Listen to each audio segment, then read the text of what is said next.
Salut à toi mon ami, c'est Elias et aujourd'hui je vais te parler de la plus grosse erreur qui est commise par quasiment tous les débutants qui démarrent le SMMA, qui sont tombés sur ce business model-là après avoir regardé quelques vidéos YouTube ou après avoir fait quelques recherches sur Internet. Donc tu vas tout comprendre, je vais également te donner des conseils très pertinents qui vont t'aider à développer ton agence et à éviter cette erreur-là. Donc, premièrement, lorsqu'on se lance dans le SMMA, lorsqu'on est débutant, notre principale motivation, c'est de gagner de l'argent. Et de gagner de l'argent rapidement. Et c'est de là où vient un petit peu l'erreur, c'est-à-dire de regarder trop sur le court terme. T'as plein de débutants, ils regardent pas plus loin que leur bout de leur nez, tu vois. Ils font des actions juste pour gagner de l'argent aujourd'hui et pas demain. Et c'est ça ce que je déteste dans ce milieu-là de ces youtubeurs, SMMA, business en ligne, etc. C'est qu'ils vendent du rêve aux gens. Ils disent que voilà, tu vas lancer ton agence, tu vas atteindre les 10 000 euros par mois, achète ma formation de merde, achète ma formation de merde et tu vas atteindre les 10 000 euros par mois en 30 jours avec le SMMA, tu vas tout automatiser et tu vas aller partir à Bali ou bien, je sais pas moi, à Dubaï et achète une Lamborghini comme moi, etc. Vraiment, ils vendent du rêve alors que la plupart de ces formateurs-là, eux-mêmes, n'ont jamais créé d'agence. Vraiment, quand je regarde ces youtubeurs-là, c'est très marrant leur façon de parler parce que ça se voit qu'ils n'ont jamais eu une agence, ça se voit qu'ils n'ont jamais signé un client.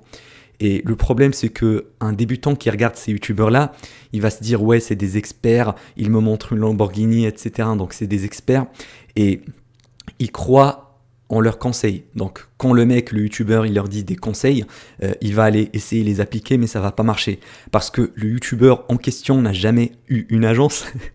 Et moi, en tant que quelqu'un qui est plus expérimenté, voilà, ça fait 3 ans maintenant que j'ai une agence et je travaille d'une manière quotidienne avec les clients, donc je sais la réalité du marché.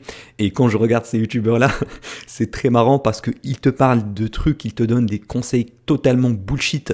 Vraiment, j'arrive très facilement à détecter leurs mensonges, à détecter leur bullshit total parce que la plupart d'entre eux veulent juste vendre des formations.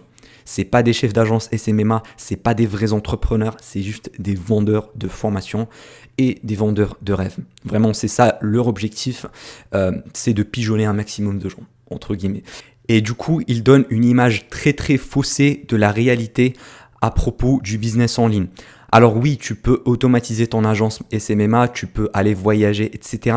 Mais au début, quand tu vas être un débutant, quand tu vas démarrer, tu dois cravacher, tu dois charbonner, vraiment travailler dur et intelligemment pour atteindre les 10 000 euros par mois. Et ça va pas se faire en 30 jours, ça va pas se faire en un claquement de doigts. Ça prend beaucoup plus de temps parce que pour passer de 0 à 10 000 euros par mois, tu dois apporter une valeur qui est équivalente à 10 000 euros au marché afin que voilà, le marché te rémunère en retour. Et du coup, ça prend du temps, ça prend de la patience. Et la plupart des débutants qui se lancent, ils ont cette mentalité trop court-termiste. Ils se disent, je veux signer un client demain, après-demain, la semaine prochaine. Je veux gagner de l'argent le plus rapidement possible.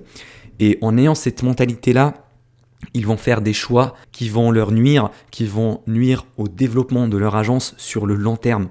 Moi, personnellement, quand je regarde mon agence, je la vois sur des horizons de 1 an, 2 ans, 5 ans. Et pas sur un horizon de 1 semaine, 2 semaines, 5 mois. Voilà, c'est ça la mentalité qu'il faut éviter parce que beaucoup vont se lancer avec la mentalité du dropshipper. Voilà, par exemple, le dropshipping, c'est le business typique pour gagner de l'argent rapidement. Voilà, tout le monde te dit, ouais, tu lances une boutique et tu deviens millionnaire 2 semaines après et tu pars à Dubaï dans un paradis fiscal et tu vas chiller et siroter des cocktails à la plage. Ça peut pas être plus loin de la réalité que ça.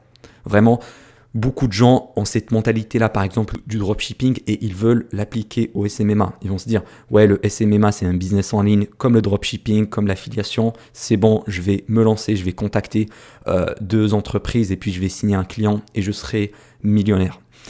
C'est pas du tout ça le cas. Si tu as cette mentalité-là, tu vas être très déçu et tu vas arrêter ta prospection au bout de la première semaine ou la deuxième semaine parce que tu vas avoir zéro résultat. Alors que le SMMA ou créer son agence de marketing digital, c'est un vrai business, c'est une vraie entreprise. Il y avait des agences qui existaient depuis des centaines d'années. C'est juste les outils qui ont changé. Par exemple, avant, on faisait de la pub sur les magazines, sur les journaux, sur des panneaux 4x3. Et aujourd'hui, on le fait sur Facebook, sur Google, sur Instagram, sur TikTok, etc. C'est juste l'outil qui a changé. Mais le business model, c'est hyper solide. Ça a existé depuis des centaines d'années. Et il faut voir son agence comme une vraie entreprise que tu vas garder sur des années. Et pas une méthode facile et rapide pour gagner de l'argent à l'instant T, pour gagner 1000, 2000 euros par mois, à droite, à gauche, voilà, juste pour te payer des vacances, pour te faire plaisir. Non, il faut le voir comme une vraie entreprise, comme un projet de vie, comme un projet très long terme. Moi, vraiment, mon agence, c'est vraiment mon projet de vie. C'est ce qui me permet d'atteindre ma liberté financière pour des années. C'est ce qui va me permettre de devenir millionnaire, encore une fois, mais sur le très long terme. Dans 5 ans, 10 ans, je serai millionnaire à coup sûr grâce à mon agence. Mais je vois ça sur le long terme, pas sur des horizons de 2-3 semaines, combien je vais gagner la semaine prochaine. Ça, je m'en fous. Je m'en fous combien je vais gagner la semaine prochaine parce que je vois toujours sur les années à venir. Et c'est ça le problème de notre génération, on veut tout avoir rapidement et instantanément. Et c'est ça le problème également avec la plupart des débutants, ils regardent pas plus loin que leur bout du nez. Alors qu'il faut voir sur du très long terme. Par exemple, tu as des débutants qui se lancent, ils ne savent même pas comment délivrer le service. Par exemple, il veut faire Facebook Ads pour des entreprises. Il ne prend même pas le temps de se former sur Facebook Ads. Il commence directement par prospecter des entreprises parce qu'il veut gagner de l'argent rapidement. Et une fois qu'il aura signé son premier client, il va être content. Ouais, il a closé un client à 1000, 2000, 3000 euros par mois. C'est bien joli. Par contre, il ne va pas savoir comment délivrer le service, il ne va pas savoir comment apporter les résultats. Et du coup, il va perdre son client. Pourquoi ? Parce qu'il a fait ce choix court terme. Il a voulu gagner de l'argent le plus rapidement possible, mais en voulant faire ça, il a perdu de l'argent sur le long terme. Parce qu'il a signé ce client-là, mais comme il n'a pas pu apporter des résultats, il va le perdre. Et il doit tout recommencer à zéro et en plus ça va foirer sa réputation. Ils vont se dire ouais c'est une agence, c'est une arnaque, en tout cas ils promettent des résultats qu'ils ne peuvent pas délivrer. Et ça c'est très dommage parce que ça nuit également à l'image des agences marketing en général. Ça complique la vie des autres entrepreneurs qui sont honnêtes, qui apportent des résultats à leurs clients juste parce qu'il y a quelques débutants qui sont impatients, qui veulent juste signer un client rapidement. Donc si tu veux garder tes clients pour le long terme, si tu veux développer ton agence et la scaler sur plusieurs années, tu dois vraiment apporter des résultats à tes clients. Tu dois délivrer un service de qualité, soit toi-même dans un premier temps, mais dans un second temps, il faut commencer à déléguer, à recruter du personnel qui va travailler à ta place. Ça, c'est également une vision qui est très long-termiste parce que tu as pas mal de consultants qui font tout le travail eux-mêmes, qui font à la fois le lead sourcing, la prospection, le closing et ils délivrent le résultat derrière. Et ça, c'est également une réflexion très court-termiste parce qu'ils se disent je ne vais pas déléguer des tâches, comme ça je vais garder tout l'argent pour moi au lieu de payer un freelance. Mais ça, c'est contre-productif parce que si tu délègues une tâche à un freelance, tu vas gagner du temps et ce temps-là, tu pourras l'investir dans des tâches qui sont plus importantes, qui vont t'apporter encore plus d'argent. Et par exemple, si tu vas embaucher un média buyer qui est plus expert que toi, qui va apporter de meilleurs résultats que toi, ça va faire gagner plus d'argent à tes clients et du coup, ils seront satisfaits et ils resteront plus longtemps avec ton agence. Donc oui, sur le court terme, quand tu vas payer un freelance, tu vas perdre une partie.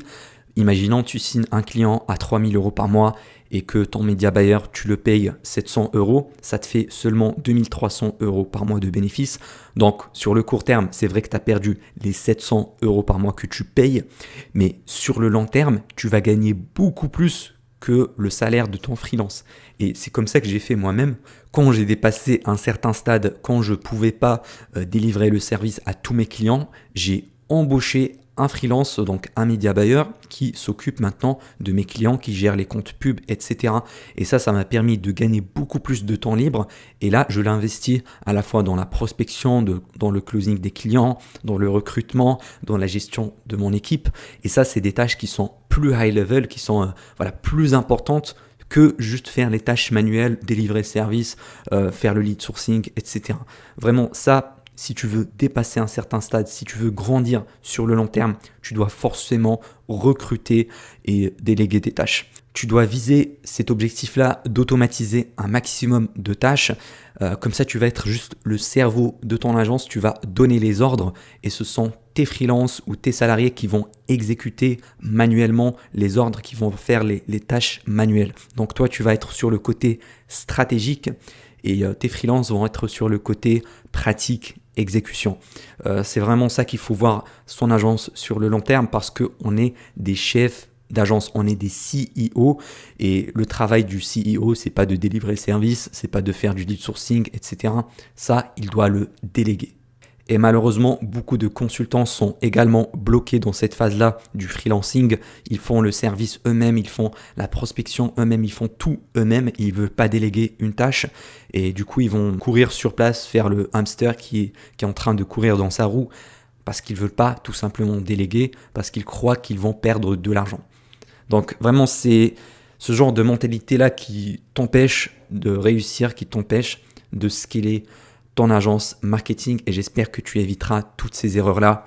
D'ailleurs, tu trouveras un cadeau offert dans le premier lien en description qui te montre comment j'ai fait moi personnellement pour monter mon agence marketing. C'était Elias, à la prochaine.